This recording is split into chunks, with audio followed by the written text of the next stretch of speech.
Hey y'all, it's Kim. So this is going to be Memorandum of Conversation or a Memcon. It's Ambassador Reid's review of his conversation with President Kennedy. This document is actually coming from Kennedy, Damona, and the nuclear proliferation problem from 1961 to 62. So we're just reading through some of the documents that kind of were going back and forth during the discussions of um, Israel's nuclear program. But anyway, Department of State Memorandum of Conversation dated January 31st, 1961. Subject Ambassador Reid's review of his conversation with President Kennedy. The participants Ambassador Ogden R. Reid. I'm not sure what the NE is, but William L. Hamilton, and then NE William R. Crawford Jr., and the copies of NEA, and then I guess basically sent it to all those Lebanon Israeli Affairs One. Ambassador Reid spent 45 minutes in the president's office, during which the president excused himself to see another visitor for a few minutes in an adjoining room. It's my impression that the president permitted Ambassador Reid to develop the conversation as he chose, expressing views of his own infrequently, if at all. Peace with the Arabs. Ben Gurion has some power to maneuver on his own initiative and would make reciprocal concessions in order to obtain a de facto peace. This would have to be achieved on a very secret basis, the participants communicating only through the most carefully guarded channels. Any U.S. contribution would have to be on a basis of direct contact with Ben Gurion. He informed the president of Ben Gurion's support for the type of contact known as the Anderson mission, which is explained in some detail when the president indicated he had not previously heard of this effort. USSR relations with the UAR. Ambassador Reid said he had told the president that the UAR's dependence on the USSR can be expressed in terms of three screws that the latter can twist as it wishes to bring pressure on Egypt. These are one, cotton purchases, two, arms supply, and the Aswan Dam and other economic aid. The West could reduce Soviet influence if it could substitute Western effort for some or all of these activities. Israel's new atomic reactor. The ambassador told the president he believes we can accept at face value Ben Gurion's assurances that the reactor is to be devoted to peaceful purposes. An inspection of the reactor by a qualified United States scientist can be arranged when the United States wishes, if it's done on a secret basis. Overt examination and announcement of the result to the world will require greater effort, but could be done.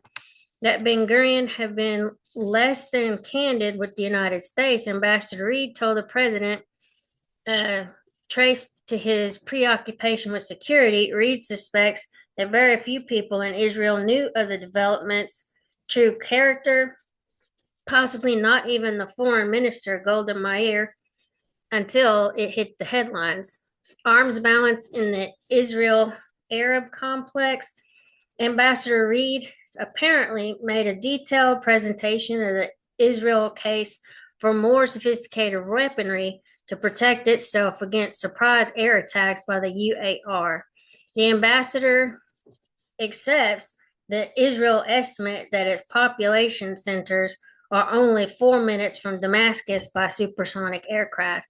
Ambassador Reid urged United States consideration of ballistic missiles for Israel, and more specifically, assurances of our willingness to help in case of invasion, as moves that will contribute to stability in the Middle East. He told the president of our offer, now outstanding, of early warning equipment, which Israel is studying. He suggested that we try to shorten delivery times for these items. Aid to Africa.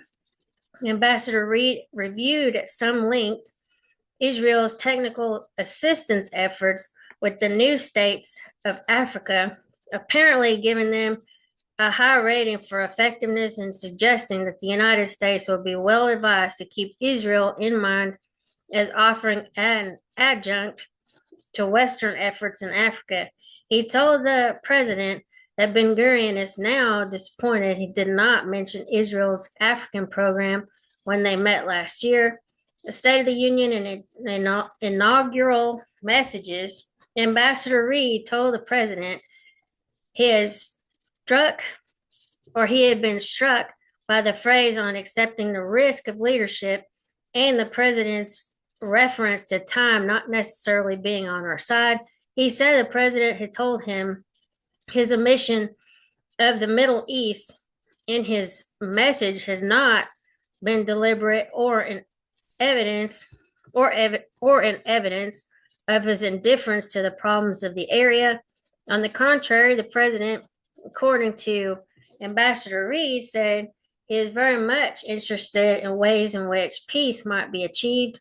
The Levant affair, according to Ambassador Reid, the president expressed interest in the Levant affair and asked the ambassador who he thinks would succeed to power if Ben Gurion were to leave the scene. Ambassador Reid had replied, Eshkol is the name most frequently mentioned, and had expressed personal opinion that Moshe Dayan, former chief of staff, now minister of agriculture and long Ben Gurion protege, would refuse to serve in a successor cabinet which did not include Ben Gurion. Abba Eban, former ambassador to the United States and now minister of education, would have more difficulty making up his mind, but as a tribute to Ben Gurion, might also choose to refuse a cabinet appointment. Ambassador Reid indicated he told the president that Eban has made reasonably successful efforts to acquire a common touch, but still does not have the political sex appeal of Moshe Dayan. What in the heck? Sex appeal, excuse me. All right, anyway, we'll keep rolling with these little documents that are showing up. Anyway, I'll talk to y'all later. Bye.